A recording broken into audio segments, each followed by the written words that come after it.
Bonjour à toutes et à tous. Aujourd'hui, on s'attaque à un gros morceau du programme de terminale. Un chapitre qui fait souvent un peu peur, la géométrie vectorielle dans l'espace. Mais pas de panique, c'est bien plus qu'un simple chapitre pour le bac. C'est vraiment la boîte à outils qui nous permet de comprendre le monde en 3D, que ce soit pour les jeux vidéo, l'ingénierie ou même l'architecture. Alors on va décortiquer tout ça ensemble, tranquillement, pour que ça devienne une vraie force. Allez, pour se mettre direct dans le bain, voilà un défi typique de ce qui peut tomber au bac. On a un cube, des points placés un peu partout avec des relations vectorielles, et la question elle est simple. Est-ce que les points E, J et C sont sur la même ligne? Ça peut paraître un peu abstrait comme ça, mais je vous promets qu'à la fin de cette session, ce genre de problème n'aura plus de secret pour vous. Pour y arriver, on va suivre un plan d'attaque en 4 étapes. D'abord, on va revoir les bases des vecteurs en 3D, histoire que tout le monde soit au même niveau.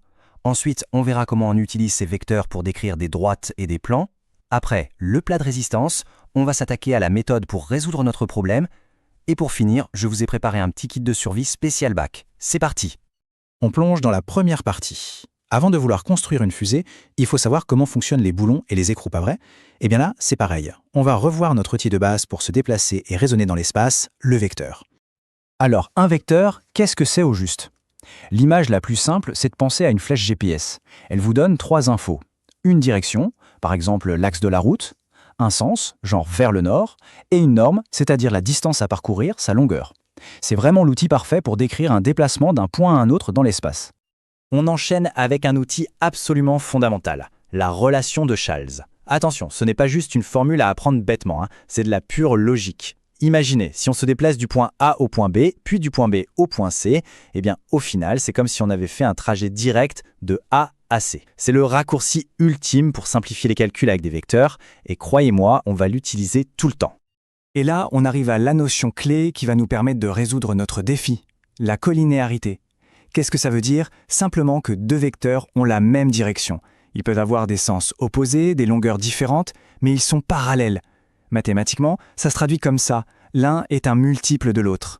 Et le truc génial, c'est que si deux vecteurs comme AB et AC sont collinéaires, ça veut dire quoi? Ça veut dire que les points A, B et C sont alignés.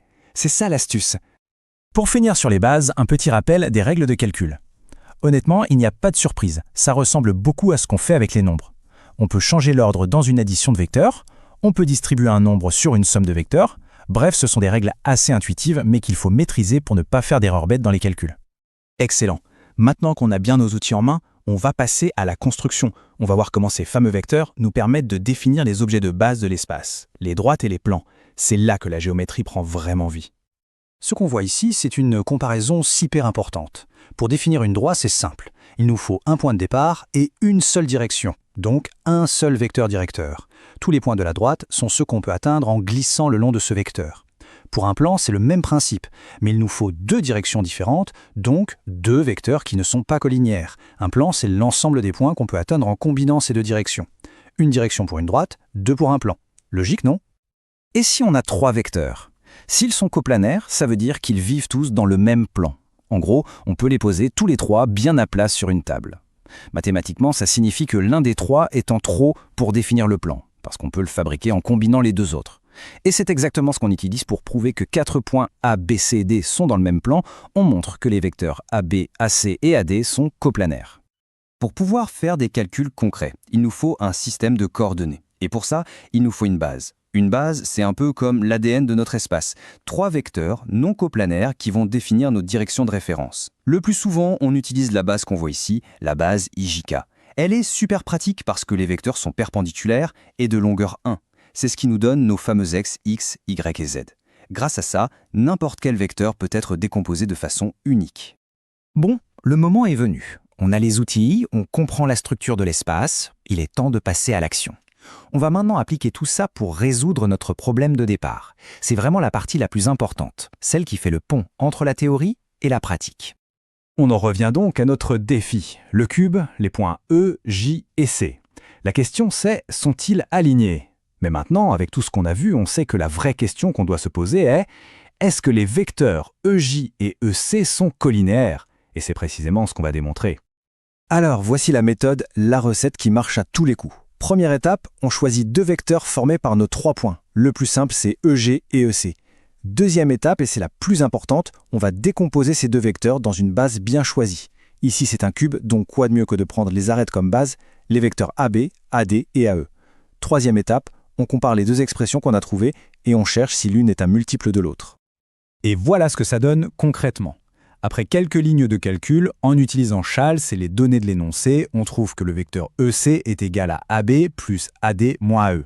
On fait le même travail pour le vecteur EJ et on tombe sur 1/3 de AB plus 1/3 de AD moins 1/3 de AE. Et là, c'est magique. On voit qu'on peut mettre 1/3 en facteur. Et qu'est-ce qui apparaît entre parenthèses? Le vecteur EC. On a donc bien EJ égale 1/3 OC. On a trouvé notre K, il vaut 1/3. La conclusion est donc imparable. Puisqu'on a montré que SJ est égal à 1/3 de EC, ça veut dire que les vecteurs sont collinaires.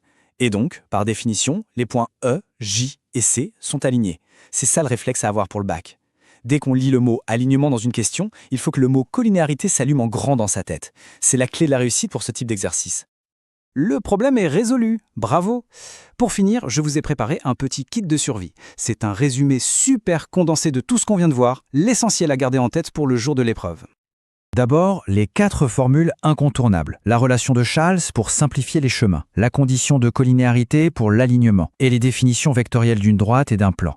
C'est le vocabulaire de base qu'il faut connaître sur le bout des doigts. Ensuite, les 3 méthodes essentielles. Pour prouver l'alignement, on l'a vu et revu, on cherche la collinéarité. Pour prouver que des points sont dans un même plan, on montre qu'un vecteur peut s'écrire en fonction des deux autres. Et la méthode générale, le réflexe ultime, on choisit une base intelligente et on décompose tout dedans. C'est la stratégie qui débloque 90% des problèmes. Et enfin, quelques conseils de pro qui peuvent faire toute la différence. Premièrement, soignez la rédaction. Expliquez ce que vous faites à chaque étape. Deuxièmement, vérifiez vos calculs. Une petite erreur de signe au début peut tout fausser.